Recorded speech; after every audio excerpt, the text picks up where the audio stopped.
Here we go. Yep. Okay. We'll be live in just a few seconds here. We are now live. All right. Hey, everyone. Dillan has had the idea to do a different type of video, which I'm kind of excited about, excited to try. We have, we'll have to make some adjustments throughout this thing and get things to work properly. Normally we do a video and I have a good stream of thought in my head and I know what I want to say. We'll do a few takes. It comes out pretty good. And then we spend about 6 to 8 hours editing. So now we'll be able to do it. And when we're done, we can just walk away. We won't have 6 to 8 hours sitting here. That's the idea. That's the idea. So on our table, we've got two little cameras that Dillan just bought. And we've got a microphone set up. And we'll see if Dillan can get all this wizardry to work right. First time, we hope we can pull it off. We're hoping. We'll find out. It looks like we do have some viewers. And you had some audio on your phone there when we first started? I did have audio, Okay, so everything's connected and working. My headphones aren't working, but everything else is. So yes. A little bit of a delay, but it's going good. There we go. So if you guys all of a sudden can't hear us, say something in the chat. Or if you have any questions, we'll get to a Q&A session kind of at the end. So right.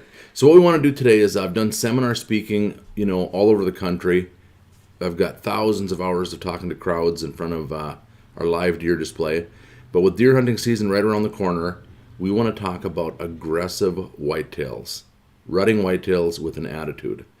And so I give you a little history here. I started raising whitetails in 1992. Dillan, how old were you? I was not born in 92. I was born in 1994, so I was non-existent at the time. So I started in 92 with my first buck, Clyde, and I thought I knew a lot about whitetails. I probably shot in my lifetime maybe 100 deer with my bow, and I thought I was pretty knowledgeable. But my time to learn from the whitetails, when I was on a tree stand, was very minimal. I'd have an encounter with a buck, and it would last maybe 2 to 5 minutes, and it was over. I either missed or I got him or I chose not to shoot. And so once I got whitetails, I was around them all the time. And boy, was there a steep learning curve. Today, if I read a magazine from any magazine or any video on deer, the authors, they got a lot of detail that I think is just wrong. Wrong facts, wrong interpretation. And so today when we talk about aggressive whitetails, we will try to explain to everyone what we've seen and what we have observed in raising whitetails since 1992 concerning rutting bucks. Yeah, which is always an interesting topic that a lot of people are really questioning right now because, deer season's upon us. It's next weekend already. Right. I've had guys I've seen on Facebook say the rut is on. They've seen a four-corn out in the field chasing a doe and they think the rut is on. The rut in this part of the state is not necessarily on. My big bucks, they're not chasing does. The does aren't ready. No, not yet. The young ones don't understand it. They don't know. They get excited a little bit sooner. So here's what we want to point out. When I started raising whitetails, I bottle fed my first buck, Clyde. I bottle fed a buck by the name of JJ. I started showing my whitetails probably in 1996, but I took the fear of man away from the whitetail buck. We raised him. We wiped his butt when he had to go to the bathroom. We had to stimulate him to go to the bathroom. We got up in the middle of the night and we bottle fed him. I remember lots of long nights. Lots of long nights. So we've bottle fed a lot of bucks, and we've taken the fear of people away from them. So the whitetails operate in their world, and they communicate with each other. They understand their world. They don't understand our world. They're terrified of us. But once I bottle fed them, they're no longer terrified of us, and I get to see them and interact with them as if I'm on their pecking order. And so I've always been afraid of the mature whitetail bucks. And I've heard of people getting killed by tame bucks. I go to sports shows with my tame bucks, and somebody will come up and they raise deer, and they'll look at me like I'm crazy. And they say, you shouldn't be raising tame whitetail bucks. People don't want them on the farm because they will kill you. Antlers really only have one purpose. Antlers are for going through the rib cage of another buck, taking out another buck, a competitor. And so that's kind of interesting, okay? So what have we seen? The young bucks, when they're young and they're bottle fed, they'll rub on a tree and they'll make a rub and they're making a statement. That statement is, someday, if I work out long enough and hard enough, and I become big enough and strong enough, someday I'll be number one. So you got a little fork horn rubbing on a tree, he knows he's not number one on the pecking order. But he knows if he works out long enough and hard enough, someday he will be number one. The bucks turn 2, and they might come up and challenge me because they're tame. They might be a little 8 or a 10 pointer. The tame buck walks up to me and he tries to hook me with his antler. He just wants to spar. He's being a little bit aggressive, testing the waters, because I'm on the pecking order. I bottle fed him. So he wants to challenge me. And if I were to take that young buck and engage with him, he would enjoy that. But then he's finding out who's stronger. And in my younger days, I could handle a 2-year-old. When a buck turns 3 and he comes at you then, you just got to stay out of his way. No, for sure. Totally. So we've had a lot of close calls on the farm, and we have a way of training the bucks. We don't ever want to hurt them, but I can bring my bucks to a show in the peak of the rut because I've trained the bucks, and they submit to me, and they know I'm number one. So, Dillan, have you personally had any close calls with the bucks where you thought, my life could be at risk here? Well, I mean, yeah, but we were always very careful. You told us, boys, never go in the pen with the rutting bucks. We don't even, if they're near the feeder, we don't go in the pen. If we have to feed them, we'll go in. Most of the time, try to stay on a 4-wheeler. But there's been times, I remember one time in particular, we were trying to move Stormin Norman, who at the time I think was 7 years old. He was getting up there. But he was a crabby, cantankerous buck, and we're trying to move him from one pen to another. And I was on a 4-wheeler, which is normally safe. And he actually came back and rammed the front of the 4-wheeler, trying to get at me, because he wasn't going to submit to me. He wasn't. He thought he was king of the world. Right. And in his mind, he pretty much was. Right. So whitetail bucks in their world are hyper aggressive. But if we were to chart out their aggression levels, in May, June, July, the bucks are submissive to does. Does have more aggression. They're nursing their fawns. And a doe will stand up and kick a buck on top of the head, rip his velvet antler right off his head. The bucks really have no aggression in the summer. But on or about September 1st, the buck gets a little shot of testosterone, and he starts becoming a little more and more aggressive. From September, it's steadily escalating up through peaking maybe the first week in November. They're hyper aggressive at that time. So right now, the bucks are getting more and more aggressive. We've had many close calls. The first time I ever kind of dealt with it, I remember one time coming home, and it was late at night, 2 a.m. I went out in my pen to feed a buck, the deer, and there's several pens back in there. A buck by the name of Wiley snuck in behind me on the gate when I was going through it. He was tame. Mm-hmm. And Clyde was laying there chewing his cud, and it was dark. And Wiley thought maybe Clyde was hurt. They hadn't been together all fall. And he went up and just rolled him over. And the fight was on. Well, Clyde stood up. He was older, more dominant, a 4-year-old taking on maybe a 2 or a 3-year-old, I think at the time. And Clyde won the fight. It was over quick. Wiley took off. Now Clyde's worked up. He comes after me. And I had about 200 yards to go to the gate. So it was kind of scary.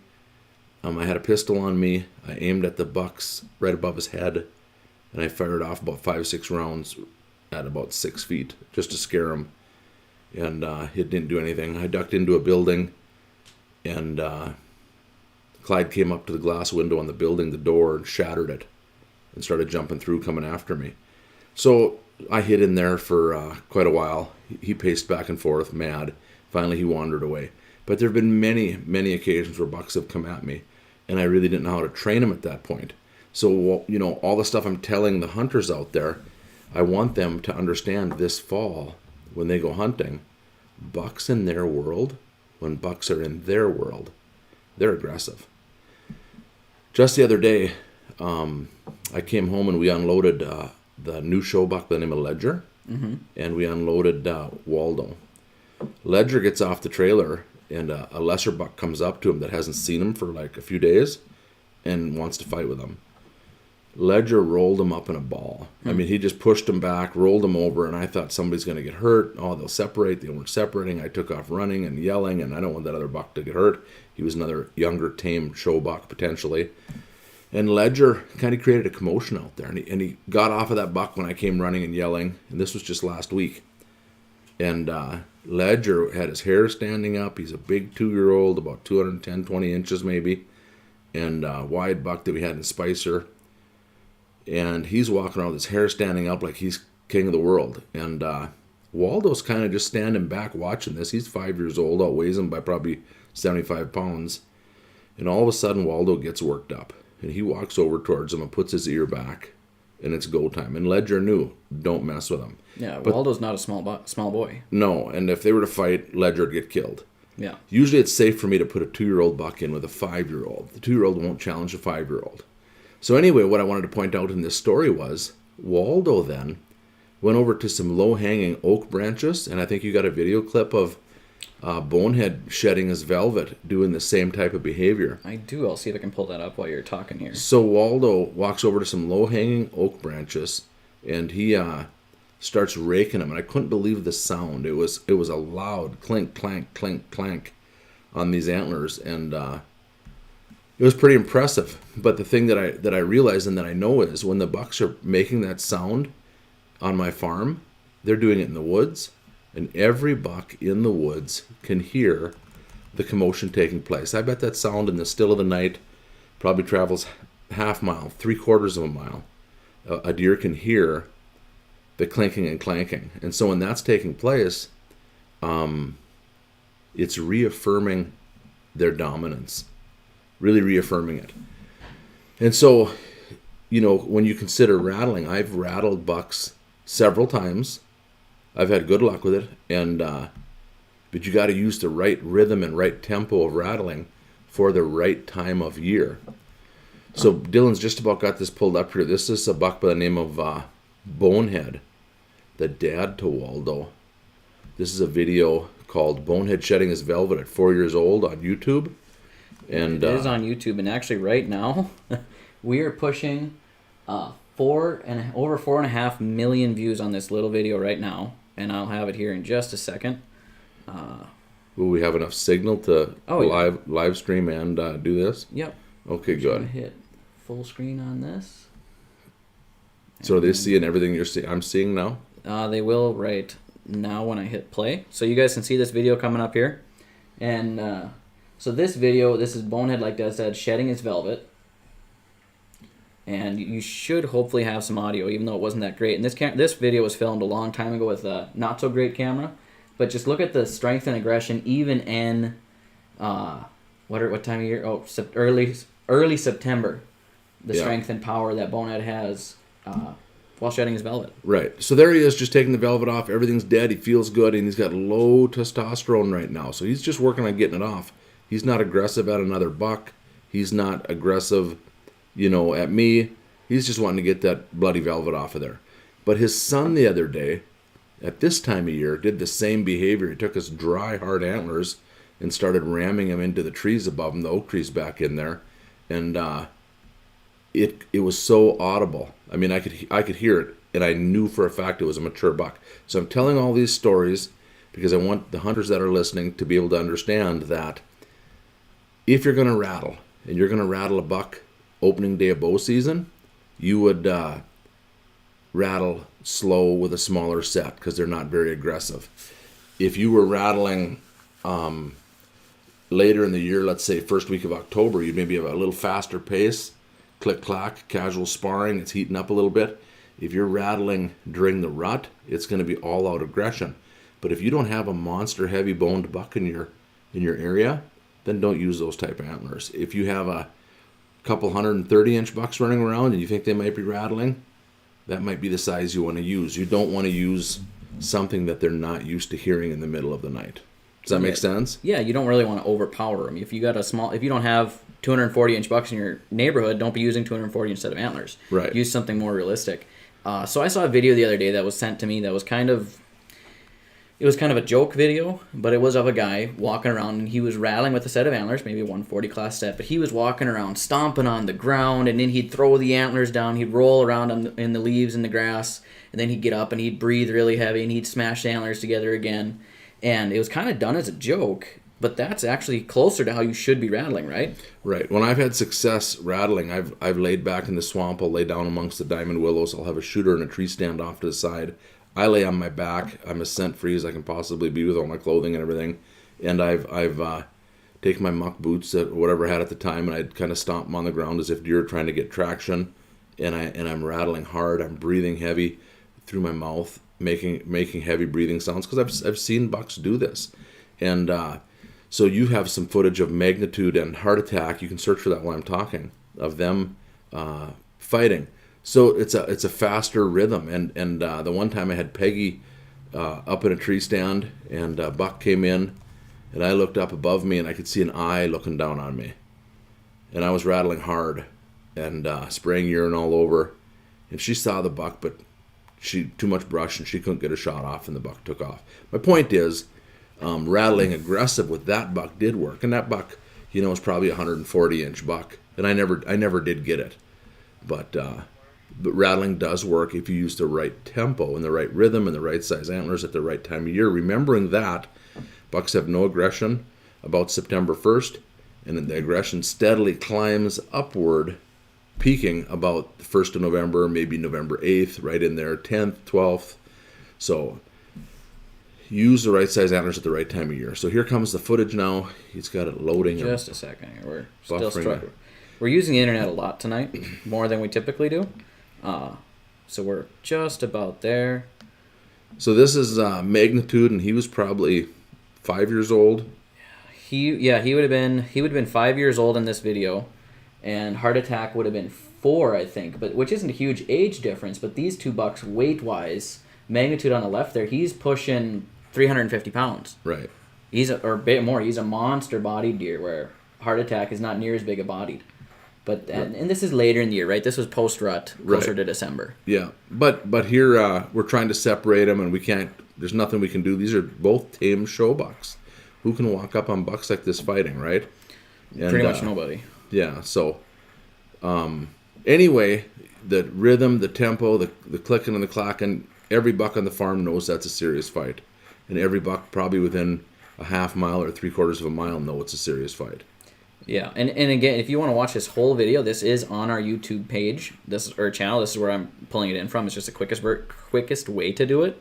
But yeah, this fight lasted 11 minutes before we could get them apart, and Heart Attack was clearly the loser. At some point, you'll just see Magnitude just basically walking forward, and Heart Attack has all he can do to stop him. But at this point in the fight, they can't get away from each other, right? Right. So what happens is the buck that's about the buck that gives first and says, "I got to run away," he's going to get a shot in the butt. And so you might shoot a buck, friend shoots a butt, and he's got tine marks in his hindquarters. Well, every time they break the fight, and if you watch this video through its entirety, you'll see that Heart Attack finally says, "I've had enough," and he wants to pull away. But somehow it's going to be dangerous when he tries to separate, because that's when Magnitude's going to try to give him a big wound in the hindquarters, guts, wherever he can. And that wound, then his antlers are dirty. They're covered with dirt and hair. He scratches himself, and he thrusts his antlers into the flesh. A Heart Attack, that would be a bad infection. Yeah. So anyway, it's interesting, because I think when bucks are fighting in the woods, the other bucks that are submissive, they can hear it in the distance. They even know which buck's fighting. They know every buck in their area usually, around here. Yeah, because if you watch this video again in its entirety, you look in the background, you'll see we have yearling bucks in the same pen, and they are quick to leave the area. Right. I mean, they'll come up, and you got to watch in the background for them, and you'll see them looking and watching. But then after that, they're gone. They're not coming back and checking this out. Right. In our hunting preserve, we know that there are so many big bucks out there every year. We know the number of bucks out there. And so if we have a buck that disappears, we don't get pictures of him on camera, it's like he's back there sulking. He's maybe can't compete. He's not high in the pecking order, but he might be 240 inches. And so if we take some bucks out of the preserve and they get harvested, all of a sudden we have bucks show up that we haven't gotten pictures of for 2-3 months. Yeah. Or one time you were out there and you had a buck that had disappeared for quite a while. Yeah, so we, if I remember correctly, I was out there in, I want to say it was either the first or second week of October, and this buck shows up that nobody had ever seen him before. And we run trail cameras all year long. I mean, there's... When you say nobody had seen him before, meaning in the last several months through the summer. Because no trail cameras all summer had seen him. Right. And I had been in a tree stand that particular year with a hunter nearly every day. I mean, we hunted hard. But the buck's tagged. We put him out there. We know he's there, but we're just not getting the game cam pictures. Now, he's not visiting any of the major food sources all summer. Right. And we're getting pictures of bucks out there, but they don't pose and show us their tag number. So, could we have gotten a picture of them? Yeah, but we hadn't identified them with a legible tag reading on a game cam picture. Or even a unique set of antlers. Right. So all of a sudden, Dillan's out there and several big bucks have been harvested, and this guy shows up, and the hunt was on to get that buck by our next customer. Yeah, I think that buck actually... That one in particular, he made it till there was snow on the ground before he actually got harvested. Right. He was not stepping out early for just about anybody. But he laid low, I think, because there were too many dominant bucks out there. Yeah. And he was big. He just didn't have the right attitude. Absolutely. Right. So anyway, the bucks, they're peaking up, they're aggressive, and they're going to start chasing. So people want to give the bucks more credit than they deserve. They say, "Oh, the bucks are so smart. They're nocturnal. They're avoiding hunting pressure." All the above, and I don't necessarily believe that to be true. I believe that bucks on a hot day, they want to lay back in the woods and stay cool. They're going to lay down in the bottom of the swamp, maybe in some cattails. So if it's unseasonably warm, they're not going to start moving because they're getting their winter coat. I don't think they're back there reasoning and thinking that John somebody or other is sitting in a tree stand trying to put an arrow through his rib cage so he's not coming out. So I think people give him more credit than they think they deserve. Another thing, another big fallacy misconception that people have is if you listen to your grandpa or your uncle, your dad or whatever over the years, I've heard this story 1,000 times while I've been at sports shows. People will tell me that, and I've heard it too, that a buck is, they tell the young guys, if a little buck steps out in the field, don't be so quick to shoot that little 6 or 8 pointer because the big bucks are known to step out right behind the small bucks. And that does happen. But then they interpret that and they say, well, that big buck, he's waiting. He's sending the little one out there to see if he's going to get shot. And then if he gets shot, he'll know it's not safe to go out there. And that is the most ridiculous thing I've ever heard in my life. That's giving the deer a different type of reasoning power. And I'll tell you exactly what's happening there. The big mature buck is not sending the little buck out there to see if he gets shot and then safely step out in the field on a nice October night. What's happening is that bigger buck is asserting his dominance behind that little buck. I see it happen out here all the time. You'll have a bigger buck. He'll follow a lesser buck around and just dog him. He dogs behind him. And if the little buck turns left, the big buck turns left. And then if the little buck stops on the trail, the big buck comes up, puts his antlers down, gives him a little attitude, and the little buck has to move. The big buck's just asserting his dominance very subtly. And what he's telling that little buck is, hey, you know what? When the rut comes, I'm dominant, you're not, don't forget it. And the big buck is asserting his dominance. So when the little buck steps out on the field, all of a sudden he looks back and a big buck steps out. That little buck's been dogged by that big buck maybe for 2 days. And just not given a chance to not given a chance to decide if he's dominant or not. Right. And he's not going to challenge him, so he just keeps moving, keep getting out of his way. Yeah. And I've seen many examples of that, hundreds of examples of it. 2 bucks meet on a trail, 2 tame bucks. They see eye to eye, 40 yards, I'm out there doing something. They don't care about me, they're tame. And the buck's in my tame pen, and they're heading towards each other. The lesser buck steps off the trail 5 yards and lets the bigger buck pass. Just got to be respectful. Be respectful, and then he goes about his business. Well, if you were rattling really hard, that lesser buck, he's not coming into that big buck fighting over a doe. No. He's now. Are there exceptions to the rule? Sure, there can be exception to every rule. As soon as I say it always happens this way with whitetails, well, they'll make you out to be a liar. Of course. So anyway, the doe urine we've been selling, that's been going extremely well. Brody and Gracie are out there bottling urine right now. I can talk about that just a little bit. Frozen doe urine, I've done a lot of videos on it. I don't really need to get into that, but and you can Google them, and I've got a lot of good information. I don't need to redo that. They're on our YouTube channel. But the thing is, the buck is going to lose 50 pounds. When I first had my deer, and I had some bucks in a pen, I thought they got sick in November. First few years, they quit eating. And the feed consumption went down to nothing. And all they did was search, hang out by the other side of a fence up and against the doe pen, because those does might be coming into heat. And the bucks will take off 50 pounds. They're not really interested in food. A lot of people, in certain states want to hunt over bait. Well, a mature buck is going to not let that doe in heat go anywhere near a feeding station. No. He's going to take her out by a rock pile in the middle of the field, keep her there for 3 days. He might come within a few hundred yards, snag another doe that's coming into heat, chase her out into a rock pile, and keep her out isolated away from all the other deer. That's why they're out in the middle of a field. He doesn't want any other bucks near her. So he's not interested in food. He's interested in does. He's going to lose 50 pounds. What's he following when he's looking for does? He's following the tip of his nose, looking for the scent of a doe in the grass. Yeah. So if you haven't seen some of our urine videos, you can please check them out. There's a lot of them on YouTube. What else, Dylan? So circling back around to hunting in the rut, and one more thing there. So is it okay to make noise when you're hunting in the rut if you have to be respectful in a buck's presence? Right. So when I was younger, I would have my tame buck pen right by the house here. We lived in a trailer house when we first moved on the property. Thin walls, thin windows. And I'd left a 5-gallon pail in with Clyde. Clyde would go out there and flip that pail around all night long. And it was loud. It was echoey. And I thought he's playing with a pail.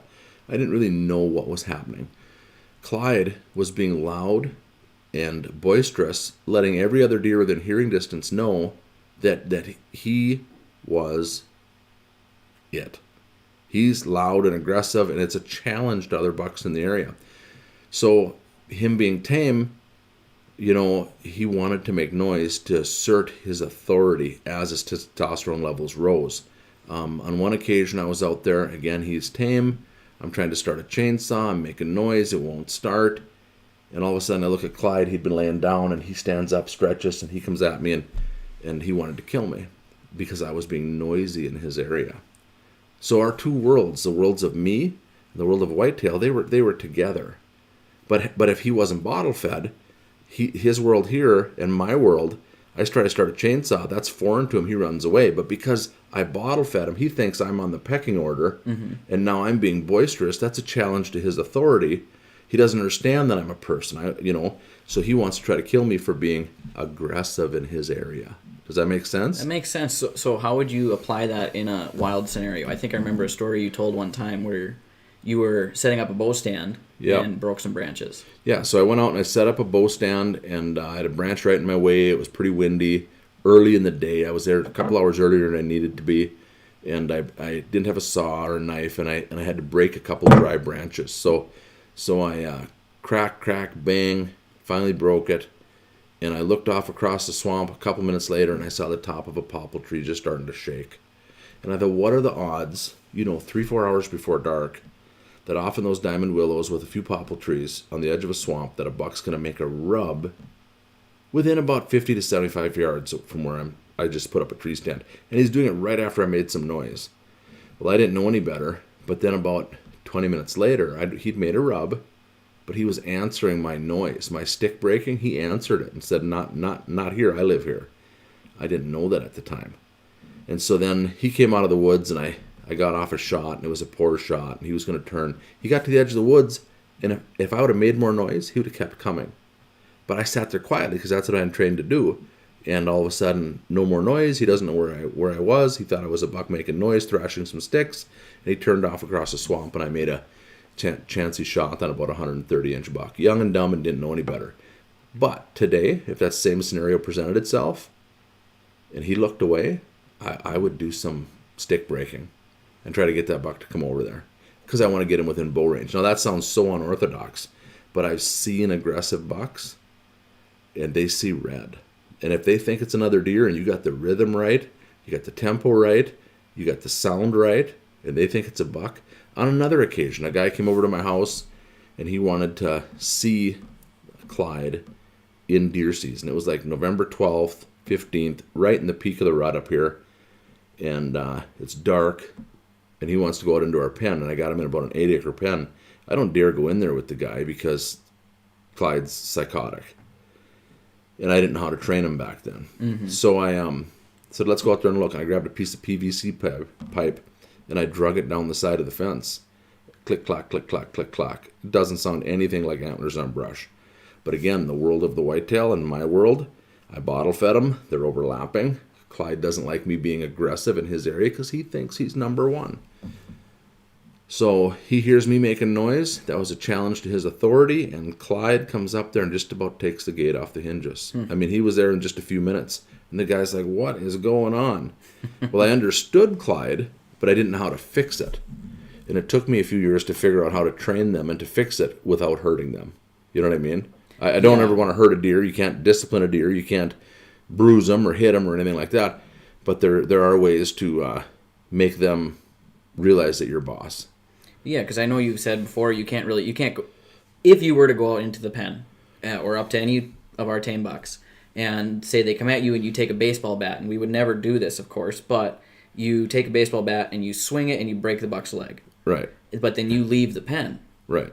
He won at that point. Right. No matter if his leg's broken. But we've had bucks gore each other's eyes out. We've all seen the pictures of bucks getting locked together. It's literally a fight to the death. That is, they have one goal at that time of year, and they will kill each other for the right to breed. Right. Once they think they're number one, they don't want to lose it. If they're number 5 on the pecking order and they get brushed off and dusted up, well, they swallow their pride and move on. Yeah, it's not as big of a deal. But if they think they're number 1, we got a problem. Yeah. Yeah. So like Dillan was saying about, if a buck came at us and we hit him with a baseball bat, well, we would not do that. But if we did, that buck would get up with a broken leg, and he would think, well, we fought, I got my leg broke, and Steve went in the house. I must have won because I'm still here with the does. He's still occupying the territory. He's still occupying the territory. And so what happens when you saw Heart Attack and Magnitude fighting on that earlier clip, when they separate, one of them are going to get chased down at the moment of separation. Watch the video. And Magnitude is going to try to impale him in the hindquarters so hard. But then Magnitude's going to spend the next 3 days dogging him. Yeah. Dogging him. He's just going to walk behind him, following him. And if you stop, you're getting a tine. Just a constant reminder that you're not number 1. And that you lost. Yeah. Stand down. Right? So that's pretty cool. They're pretty brutal. They're pretty brutal. They are. And it's pretty neat. Been a lot of a good experience. And we can talk about so many topics if this is worth our time, that we should be doing it or not. It'll be interesting. If we do this again, a lot of different topics we can talk about. There's all sorts of things we can touch on. But so to do the number 1 takeaway for how to hunt bucks in the rut, from my understanding, it's very difficult to hunt the bucks specifically during the rut, just because they're always on the move. They're always on the move, but they're paranoid schizophrenics. The worlds are different. So I bottle fed the deer again. It's a silly analogy. Whitetail world, my world, they overlapped, okay? But a buck in the wild, they hear you breaking sticks, the rhythm of your footsteps in the morning, walking out to your stand, and they're like, you know what, that's a person walking in right when the sun's coming up or right before dark, and I don't like that. And he's terrified of that. Yeah. So what I like to do, if they're used to a four-wheeler, I have someone idle out in the dark, a half hour before dark, 40 minutes before sunup, and we drop somebody off at the stand. No talking on the four-wheeler, no scent on your gun, no Hoppies number 9, lots of doe urine. We drive out there idling, slow, not revving it up, not talking, but they're used to the four-wheelers. Drop somebody off and have the four-wheeler idle back to the house. The deer can't do math. He hears the four-wheeler come in the dark, drops somebody off, they get up there, they clink clank, they're done, the four-wheeler pulls away, and the deer doesn't know that a person got dropped off. Now it depends on if you're hunting in an area where deer are used to trains and cars and traffic and that type of thing, because then a four-wheeler's in the dark isn't that scary. But a man walking can be, because they haven't had a man walk through that woods for a year. Mm-hmm. You know what I mean? So you just don't want to break what they're used to. Yeah, and if you're out walking your property all the time, the deer aren't going to care because you're always out there. Right. You know, but you gotta get them used to different things. And if you want to walk out to your stand, I recommend walking out to your stand 10, 15 times, 20 times during the summer. Middle of the day, it doesn't matter. Just get them used to things. Deer are different in different areas. We got a doe on the edge of our yard. She's been here for about 2 years, and I come out in the morning, and she's eating 10 yards away from our chocolate lab, who's laying in the grass. And she sits there and raises her fawns. They're laying in the grass 10 yards away from my wife mowing the lawn. That deer has the attitude of a park deer. Yep. People and campers are good. Yep. Doesn't bother him. Never harasses him. Never comes after him. But if you're hunting in a very, very remote area, you know, when you slam a pickup door, that'll have a negative impact on your hunt the rest of the morning. Yeah. Because there's areas up north of here where if you shut your pickup door wrong, you won't see a deer the rest of the day. I mean, they spook them and they run and they're out of there. Yeah. But if you go out west of us over towards the Red River, you can push the same piece of woods 4 times within 3 hours, and you'll get deer out of it every time because they just go right back in. They're just not worried about it. They're used to having tractors and you know, all the agriculture over there. Yeah, so there's different mentalities and different deer in different locations for sure. Yeah. So anyway, what can you take away from this? I would say when you're hunting a buck in the rut, be as scent free as possible. Brush your teeth with water. Don't use deodorant. Don't use fruity herbal essence shampoo. Scent killing stuff is fantastic, and there's no substitute for time on the stand. However, if you're hunting an area where there's never had any big bucks taken, odds are there are probably never going to be any there. Yeah, you might want to find a new hunting area if you want to get a mature big rutting buck. So. Did you get some comments then? We did. We got a few people tuning in. I think we're all doing good here, and thanks for tuning in, all you guys. And O'Neill Connor, you bought some of our doe urine. Hope it works good for you. Another comment here. Yeah, you're welcome, Rob. Thanks for tuning in. We did have a few questions when I posted on Facebook that we're going to do this. I thought we'd touch on a few of them. Ryan Schwartz wanted to know, what's the best food plot for antler growth? And that's an interesting question because... We could talk about that for an hour. We could touch on that one for an hour. Right. But in my mind, the short version is food plots and minerals don't really contribute a lot to antler growth. Every time we go to a sportsman show, we always get the question, what are you feeding the bucks? What are you giving them? Well, we feed them very well, but we can't make them do better than their genetic potential. Right. So... Right. We can talk about genetics a lot. Yeah. And we can talk about food plots for an hour. You know what I mean? Yeah. So I would say the best thing you can do is for rutting bucks, spend time on your stand, spend time in the woods. They get crazy.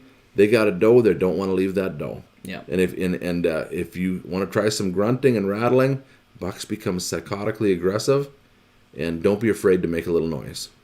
Yeah, absolutely. Always be willing to be aggressive. Do we got time for one more question? Or? Sure. Okay. So, let's see here.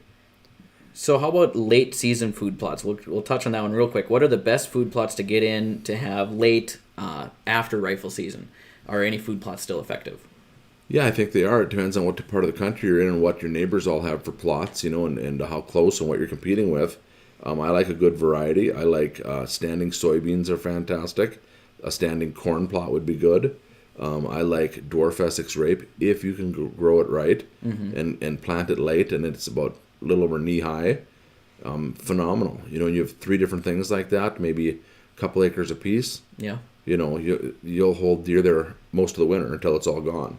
And always a good worst case scenario food plot for us on our swampy ground has been ryegrass. Right. And that's if we can't get anything else to grow, which was this year, which was last year.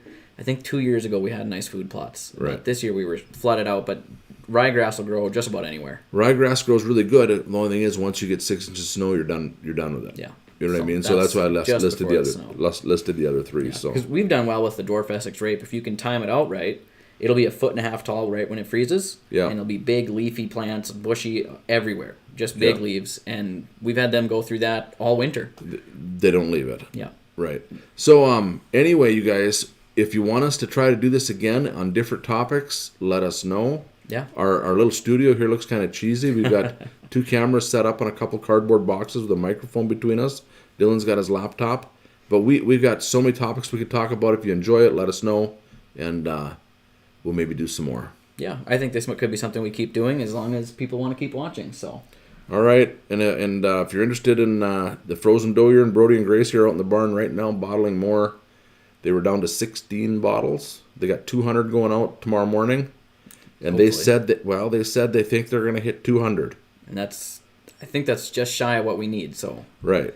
We'll get all the orders out anyway. And the does are in the building again right now, but we can only collect until about maybe the 8th or the 12th, and then they got to be in with a buck. So. Yep. So if you guys have any questions, feel free to comment on this video afterwards, or I think you can comment in the live chat, and I'll still see it, and then we'll maybe address a couple of those questions next time. Sounds good. Perfect. Thanks for tuning in, guys. Thank you.